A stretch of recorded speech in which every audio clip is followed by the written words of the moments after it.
Manana vina amin'ity taona ity a ny anenjika sy anatratra ny tanjona rehetrarehetra izay fanapetraka.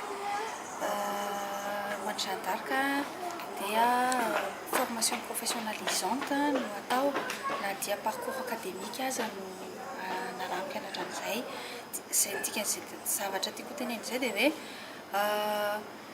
ny mpianatra tsy zavatra teorika fotsiny no omenan'ny mpianatra fa zavatra pratika fa ny mpianatra mandray andraikitra avy hatrany anatin'ny sehatry ny orinasa na firemana izy mahavita an'ilay izy na firemana.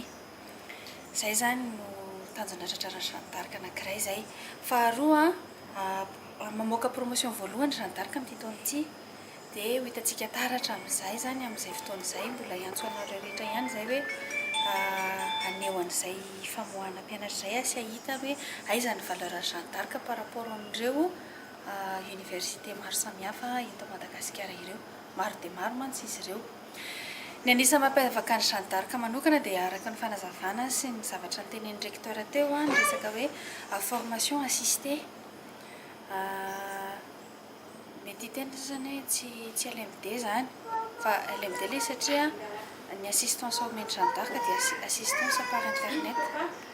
Dia misy formation à distance koa Jeanne d'Arc nanokatra ny formation présentielle koa Jeanne d'Arc tamin'ity taona ity. Izay angamba ny azoko lazaina. Rakoto Malalaka Kezia, PDG Jeanne d'Arc.